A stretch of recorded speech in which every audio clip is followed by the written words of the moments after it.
आज का जो हमारा लेक्चर है जिसमें हम डिस्कस करेंगे ऑटोनॉमिक नर्वस सिस्टम। इस लेक्चर में हम बेसिकली जो ऑटोनॉमिक नर्वस सिस्टम की जो बेसिक एनाटमी और बेसिक फिजियोलॉजी है उसको डिस्कस करेंगे, ताकि फिर आने वाले लेक्चर्स जो कि ऑटोनॉमिक नर्वस सिस्टम की फार्माकोलॉजी है वो आपको अच्छे से समझ में आ सके। सबसे पहले हम स्टार्ट लेंगे बेसिक नर्वस सिस्टम से कि हमारा जो नर्वस सिस्टम है वो किस तरह से बना है।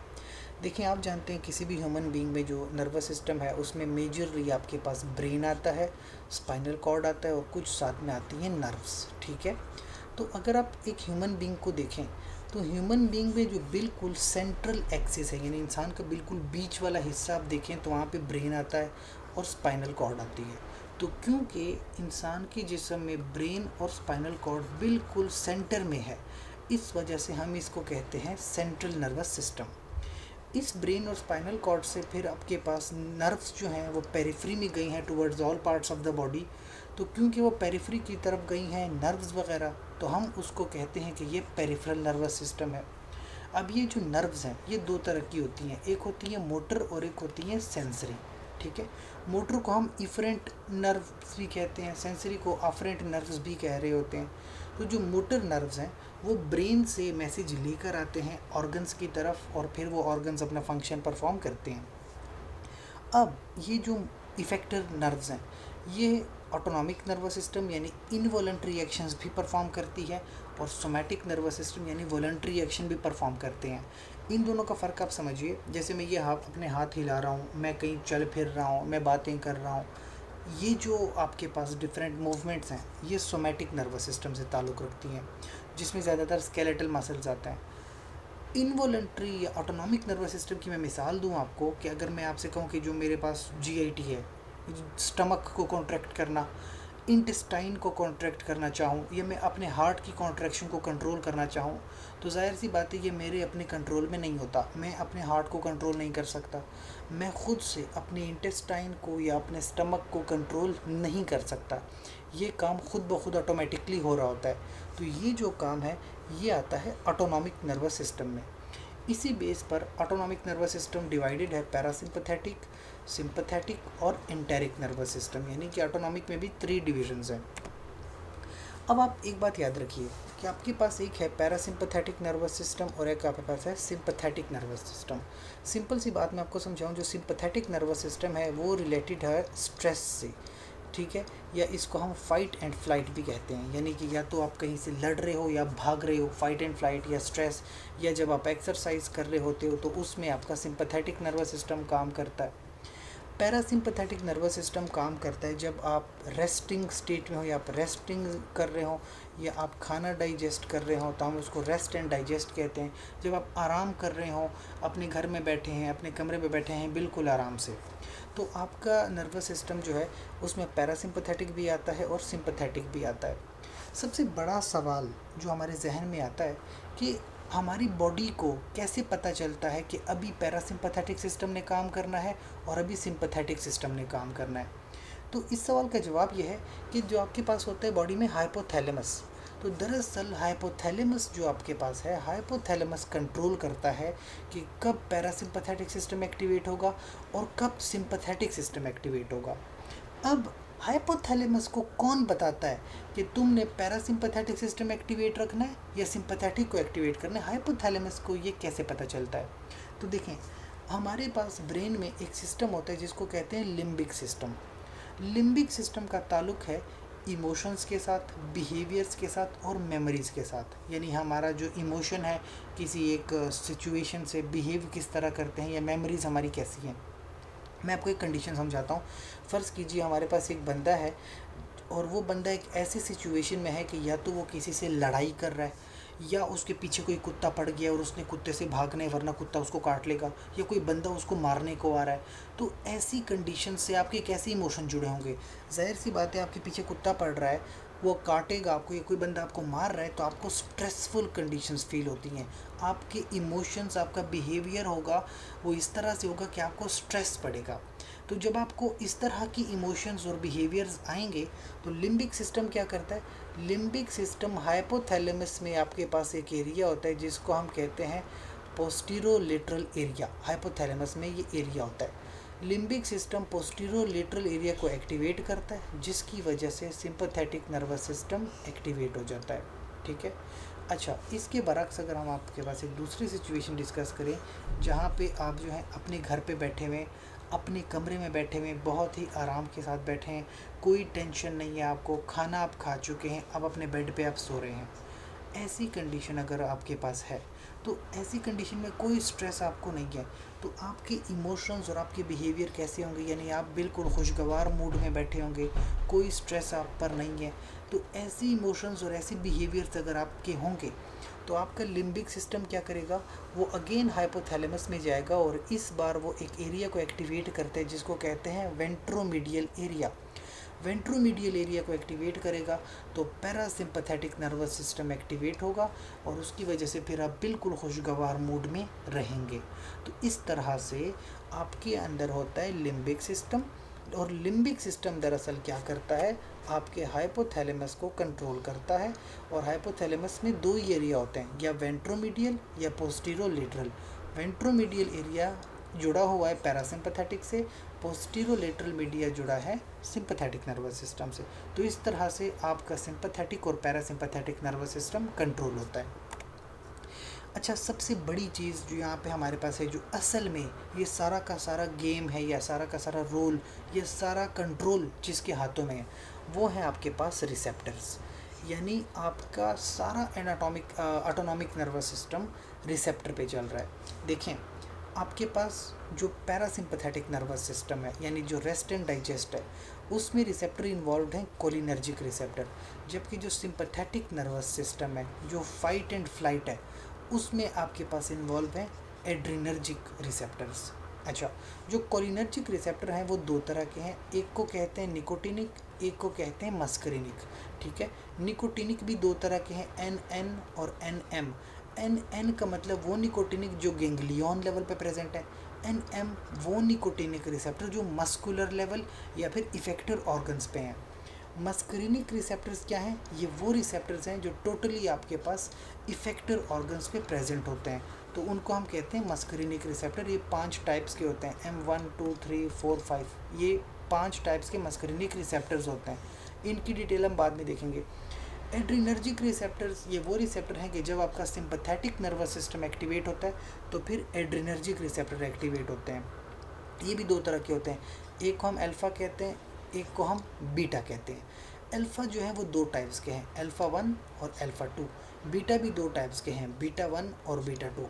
अब ज़रा बात को समझिए, अल्फ़ा 1 और बीटा 1 ये दो रिसेप्टर्स जो हैं ये हमेशा स्टिमुलेशन या कॉन्ट्रैक्शन कॉज करते हैं। ठीक है, अल्फ़ा 1 और बीटा 1 स्टिमुलेशन और कॉन्ट्रैक्शन कॉज करेंगे। जो आपके पास हैं अल्फ़ा 2 और बीटा 2, ये दोनों जो हैं ये इन्वॉल्व हैं इनहिबिशन में, यानी जब भी कहीं इनहिबिशन होगी या रिलैक्सेशन होगी किसी मसल की, किसी ऑर्गन की रिलैक्सेशन, तो उसमें अल्फ़ा 2 और बीटा 2 इन्वॉल्व है। इस बात को आपने बहुत अच्छे से याद रखना है, अल्फ़ा 1 और बीटा 1, अल्फ़ा 1 और बीटा 1 हमेशा कॉन्ट्रैक्शन या रिलैक्सेशन से जुड़े हैं। अल्फ़ा 2 और बीटा 2 ये इनहिबिशन या फिर रिलैक्सेशन से जुड़े हैं। तो इन दोनों बातों को आप अच्छी तरह से याद रखिए ताकि आपको मज़ीद आने वाले जो लेक्चर्स हैं उसकी समझ आए। अच्छा, मैं आपको समझाता हूँ। अगर आप कंपेयर करो सिंपैथेटिक और पैरासिम्पैथेटिक नर्वस सिस्टम को, पहले मैं बात करता हूँ सिंपैथेटिक नर्वस सिस्टम की, जिसमें आपने हमेशा एक सिचुएशन याद रखनी है कि एक बंदा है जिसके पीछे एक कुत्ता दौड़ रहा है और वो कुत्ता उसको काट लेगा। तो क्योंकि ये एक स्ट्रेसफुल सिचुएशन है तो आपने इसको अपने जहन में रखना है और सिंपैथेटिक नर्वस सिस्टम को समझना है। ठीक है। सबसे पहले तो आपने भागना है कुत्ते से। तो जब आप भागते हो तो आपकी जो आइज़ हैं वो चाहिए कि आपको जितना मर्ज़ी आप दूर देख सकें, आपकी प्यूपिल्स बड़ी बड़ी होनी चाहिए ताकि ज़्यादा से ज़्यादा आपको दिखाई दे और आप दूर से दूर भाग सकें। तो सबसे पहला काम जो आपके पास है कि प्यूपिल्स जो आपके पास होते हैं वो बड़े होने चाहिए, प्यूपिल्स डायलेटेड होने चाहिए। तो प्यूपिल डायलेट कैसे होते हैं, आपके पास छोटे छोटे से डायलेटरी प्यूपिलाई के मसल्स हैं, वहाँ पे अल्फ़ा 1 रिसेप्टर होते हैं, वो उसको स्टिमुलेट करते हैं तो प्यूपिल डायलेट हो जाता है। पहली बात हो गई। दूसरी बात आपके पास क्या है कि जब आप भाग रहे हो तो आपका जो माउथ है बिल्कुल ड्राई हो जाता है। क्यों ड्राई हो जाता है? क्योंकि स्लाइवा जो है वो बिल्कुल इनहिबिट हो जाता है। तो स्लाइवा जब इनहिबिट होगा तो माउथ ड्राई हो जाएगा। इनहिबिशन के लिए मैंने आप बताया था कि बीटा 2 रिसेप्टर होते हैं। अच्छा, तीसरी बात अब देखें, जब आप भाग रहे हैं तो सांस आप ज़्यादा से ज़्यादा सांस लेते हैं, यानी आपको सांस चढ़ जाता है, ज़्यादा ऑक्सीजन आप इनहेल करते हो। ज़्यादा ऑक्सीजन इनहेल करने के लिए जो आपकी ब्रोंकाई है, एयरवेज है, वो बड़ी बड़ी होनी चाहिए, डायलेटेड होनी चाहिए, रिलैक्स होनी चाहिए। तो उसके लिए आपके पास बीटा 2 रिसेप्टर है। लंग्स की कैपेसिटी भी बढ़ जाती है। इसके अलावा जो आपका हार्ट रेट इंक्रीज़ करता है, यानी स्टिमुलेशन होती है हार्ट पे। तो हार्ट के ऊपर जो रिसेप्टर मौजूद होता है वो होता है बीटा 1 रिसेप्टर, यानी स्टिमुलेशन कॉज करेगा। फिर आप देखें, जब आप भाग रहे होते हैं या स्ट्रेसफुल कंडीशन में होते हैं, जो आपकी स्किन के ऊपर बाल हैं वो बिल्कुल खड़े खड़े हो जाते हैं। क्यों? ये जो आपके पास बाल होते हैं ना, इसके नीचे छोटे छोटे मसल होते हैं, एरेक्टर प्यूपिलाई। तो वो मसल स्टिमुलेट होते हैं अल्फा 1 रिसेप्टर से और आपके बाल बिल्कुल खड़े हो जाते हैं। अच्छा, अब बहुत ज़रूरी बात मैं आपको समझाने लगा हूँ, और वो ज़रूरी बात ये है कि जब आपके पास स्ट्रेसफुल कंडीशन बनी हुई है, तो स्ट्रेसफुल कंडीशन में आपने कभी ये नहीं सोचा होगा कि जब आप भाग रहे होंगे या आप लड़ाई कर रहे होंगे तो कभी आपने सोचा कि आपने पहले क्या खाना खाया था या आपकी डाइजेशन हुई कि नहीं हुई, यानी आप इस बारे में नहीं सोचते। तो ये जो आपके पास जीआईटी है या जीआईटी की कॉन्ट्रैक्टिलिटी है, पेरिस्टालसिस है, या जो सिक्रीशंस है जीआईटी की, उसके बारे में आपने कभी परवाह नहीं करनी होती, क्योंकि आपने खुद अपनी जान बचानी है। तो आपको क्या पता कि आपकी जीआईटी में जो डाइजेशन हुई कि नहीं हुई, वो बातें आप नहीं कंसिडर करते।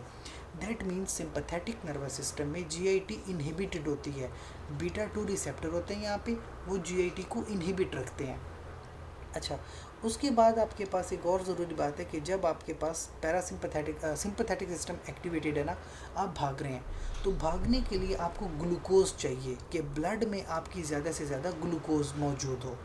तो आपको कैसे इसको आप कैसे मैनेज करते हैं? देखें, कुछ मेटाबॉलिक चेंजेस होती हैं ताकि ब्लड में ग्लूकोज लेवल ज़्यादा रहे।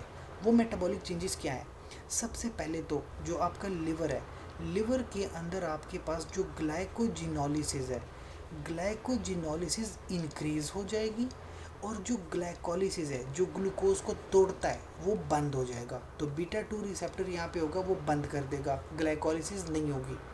इसके अलावा जो पेनक्रियाज है, पेनक्रियाज से इंसुलिन आती है। अब क्योंकि आपने ब्लड ग्लूकोज लेवल को ज़्यादा रखना है, तो इंसुलिन को आपने बंद करना होगा। लिहाजा इंसुलिन प्रोड्यूसिंग सेल्स को बंद किया जाता है बाय अल्फा 2 रिसेप्टर। तो आपने क्या सीखा कि ब्लड ग्लूकोज लेवल को इंक्रीज़ करने के लिए इंसुलिन को बंद करेंगे, ग्लाइकोजिनोलिसिस बढ़ा देंगे, और ग्लाइकोलिसिस भी बंद करवा देंगे। इसके बाद जो आपके पास किडनी होता है, किडनी पे आपके पास ग्लैंड है एड्रिनल मेडुला, यानी ग्लैंड होता है एड्रिनल ग्लैंड, उसके अंदर सेक्शन है एड्रिनल मेडुला। वहाँ से आपके पास आती है एड्रिनलिन और नॉर एड्रिनलिन। ये दो मेजर हार्मोन्स हैं सिंपैथेटिक नर्वस सिस्टम के। लिहाजा यहाँ से इन दोनों की सिक्रीशंस इंक्रीज़ हो जाती है। फिर आप बात करें यूरिनरी ब्लैडर की। अब देखें कि जब आप सिंपैथेटिक नर्वस सिस्टम आपका एक्टिवेटेड है ना, उस वक्त आपको कभी भी यूरिन की अर्ज नहीं होती, यानी आपको यूरिन नहीं आ रहा होता। और इवन कभी कभी आपको अगर थोड़ी बहुत यूरिन की अर्ज हो रही है तो आप थोड़ा तेज़ तेज़ भागना शुरू कर देते हैं, तो यूरिन की अर्ज बंद हो जाती है। मतलब क्या हुआ कि जब आपका सिंपैथेटिक सिस्टम एक्टिवेटेड है, उस वक्त आपके पास जो ब्लेडर है, ब्लेडर के अंदर कॉन्ट्रैक्शन नहीं होती, यानी ब्लेडर जो आपके पास होता है वो रिलैक्स्ड होता है। ठीक है, तो ब्लेडर कॉन्ट्रैक्ट नहीं करता, स्मूथ मसल कॉन्ट्रैक्ट नहीं कर रहे होते जब सिंपैथेटिक सिस्टम एक्टिवेटेड होता है। और एक आखिरी चीज़, जो सेक्सुअल ऑर्गन पे उसका इफेक्ट है सिंपैथेटिक नर्वस सिस्टम का, तो ये ऑर्गेज़म को स्टिमुलेट करता है। ऑर्गेज़म क्या होती है? जो आपके पास सेक्सुअल प्लेजर है वो बिल्कुल पीक एक्टिविटी, पीक लेवल पे जो जाता है उसको हम ऑर्गेज़म कहते हैं।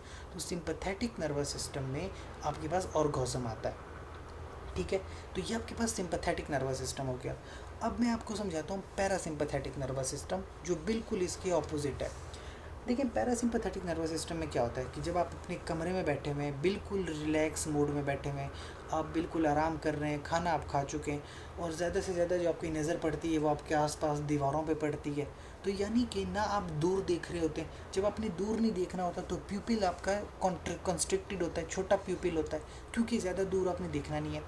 खाना आपने खाया हुआ है तो जाहिर सी बात है सलाइवा स्टिमुलेट होता है, सलाइवा ज़्यादा प्रोड्यूस होता है ताकि खाने को डाइजेस्ट किया जा सके। फिर उसके बाद क्या है कि जब आप आराम कर रहे हैं तो आपकी ऑक्सीजन डिमांड भी बहुत ज़्यादा नहीं होती। क्योंकि ज़्यादा ऑक्सीजन डिमांड नहीं होती तो ब्रोंकाई भी कंस्ट्रिक्टेड होते हैं, ज़्यादा कम ऑक्सीजन जा रही है। हार्ट रेट भी स्लो किया जाता है क्योंकि आपकी ज़्यादा हार्ट रेट की डिमांड नहीं होती। अच्छा, जब आपने खाना वगैरह खाया है और आप बिल्कुल रिलैक्स मोड में हैं, उस वक्त डाइजेशन बहुत ज़्यादा हो रही होती है, तो पेरिस्टाल्टिक मूवमेंट ज़्यादा होती है, बाइल सिक्रीशन ज़्यादा होती है और जो है डाइजेशन बहुत ज़्यादा हो रही होती है। तो यानी कि पैरासिम्पथेटिक नर्वस सिस्टम एक्टिवेट करता है स्मूथ मसल्स को। सिमिलरली अगर आप देखें किडनी को और यूरिनरी ब्लेडर को, तो किडनी से भी ज़्यादा से ज़्यादा यूरिन प्रोड्यूस होता है और ब्लेडर में भी ज़्यादा से ज़्यादा यूरिन आता है और ब्लेडर कॉन्ट्रैक्ट करता है ताकि जो यूरिन प्रोड्यूस हो रहा है ब्लेडर में वो फिर जो वहाँ से एक्सक्रीट हो सके। तो यानी पैरासिम्पथेटिक सिस्टम में ब्लेडर जो है वो कंस्ट्रिक्ट करता है, ब्लेडर कॉन्ट्रैक्ट करता है। ब्लेडर के ऊपर रिसेप्टर होते हैं जो कि हैं M3, मस्करिनिक की हमने बात की थी, M3 यहाँ पे मौजूद हैं। हार्ट जो है वहाँ पे M2 रिसेप्टर मौजूद हैं जो बेसिकली बहुत इंपॉर्टेंस रखते हैं क्लिनिकली।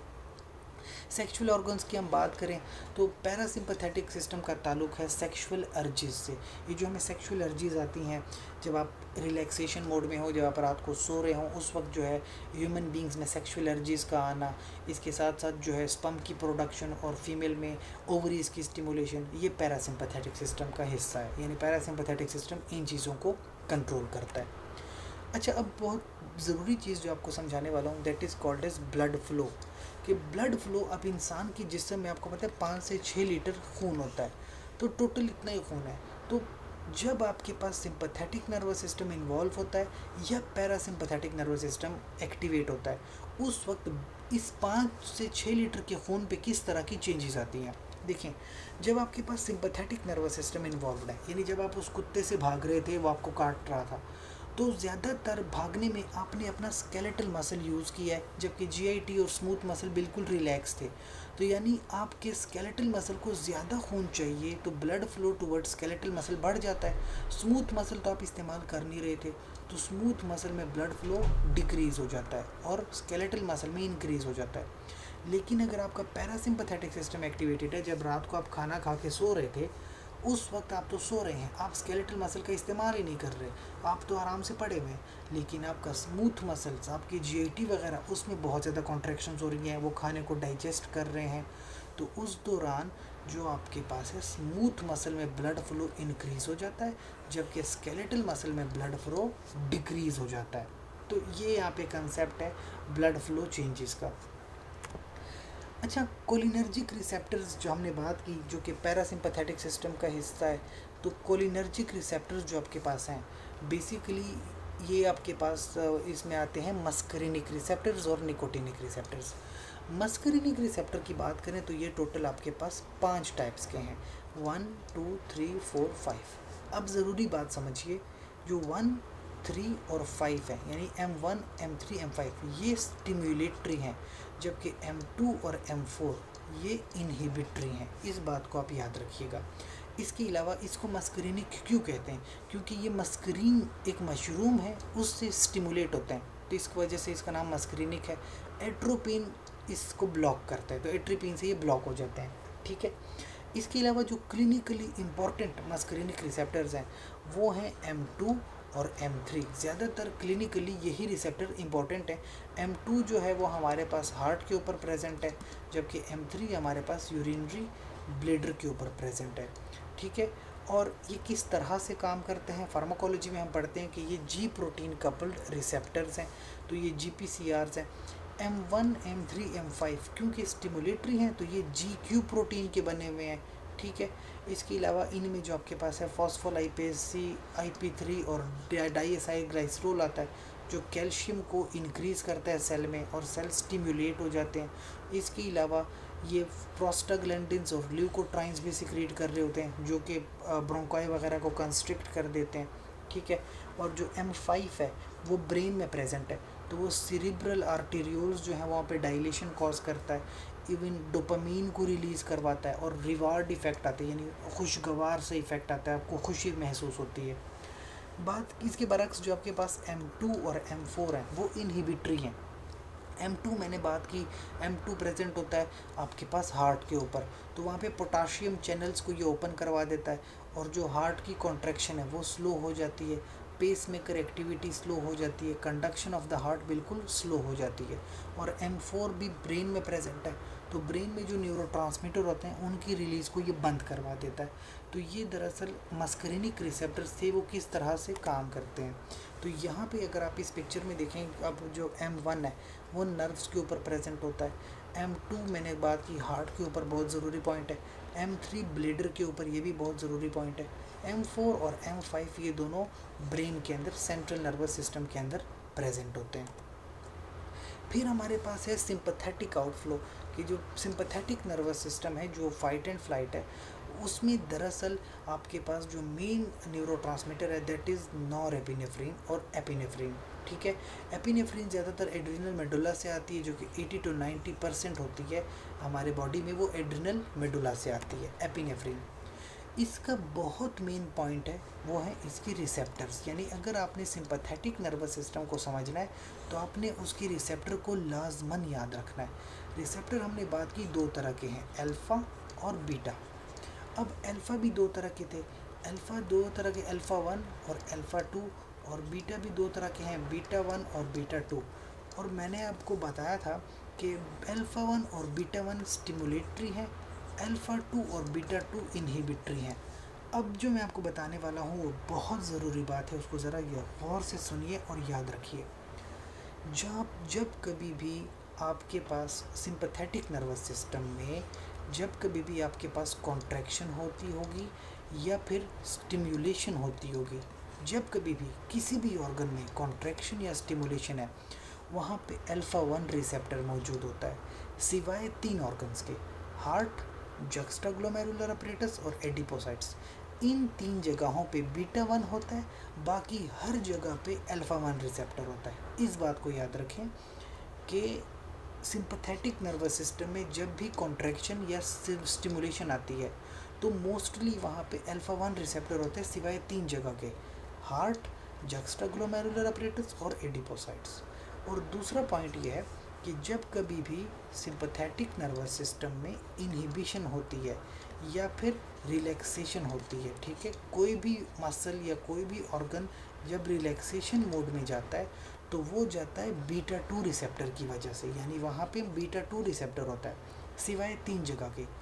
एक है प्री सिनेप्टिक नर्व एंडिंग, दूसरा है प्लेटलेट्स और तीसरा है इंसुलिन प्रोड्यूसिंग सेल, वहाँ पे आपके पास अल्फ़ा 2 रिसेप्टर होता है। बाकी हर जगह पे बीटा 2 होगा, सिवाय 3 जगह के जहाँ पे अल्फ़ा 2 रिसेप्टर होता है। तो ये होती है distribution of receptors in the body, कि सिंपैथेटिक नर्वस सिस्टम में जो रिसेप्टर्स हैं वो किस तरह से डिस्ट्रीब्यूटेड हैं। तो ये मेन पॉइंट्स थे आपके ऑटोनॉमिक नर्वस सिस्टम के, कि पैरासिम्पैथेटिक नर्वस सिस्टम किस तरह से काम करते हैं जहाँ पे मस्करिनिक रिसेप्टर्स आते हैं, और सिंपैथेटिक नर्वस सिस्टम किस तरह से काम करता है जहाँ पे अल्फ़ा और बीटा रिसेप्टर्स इन्वॉल्व्ड हैं, जिनको हम एड्रिनर्जिक रिसेप्टर्स कहते हैं। तो ये बेसिक इन्फॉर्मेशन थी आपके पास about the autonomic nervous system, जो आपने यहाँ पे समझनी है, क्योंकि इसके बाद हम ऑटोनॉमिक नर्वस सिस्टम की जब फार्माकोलॉजी डिस्कस करेंगे तो उसमें फिर आपके पास जो है ये रिसेप्टर्स वगैरह बहुत इंपॉर्टेंस रखते हैं। जब आपको इनकी समझ होगी तब जाके आप ऑटोनॉमिक नर्वस सिस्टम की फार्माकोलॉजी को समझ पाओगे और जान पाओगे। सो नेक्स्ट लेक्चर्स हम ऑटोनॉमिक नर्वस सिस्टम की फार्माकोलॉजी के जो है अपलोड करेंगे। तब तक आप ऑटोनॉमिक नर्वस सिस्टम की बेसिक फिजियोलॉजी और एनाटॉमी को समझिए और याद रखिए। इसके अलावा अगर आपका कोई क्वेश्चन है तो आप कमेंट सेक्शन में पूछिए। इसके साथ साथ आप इस चैनल को लाइक करें, कमेंट करें, शेयर करें, सब्सक्राइब कीजिए, ताकि आपको ये पूरा फार्माकोलॉजी का कोर्स यहाँ पे अवेलेबल हो और आपको टाइम टू टाइम अपडेट्स मिलती रहें। शुक्रिया।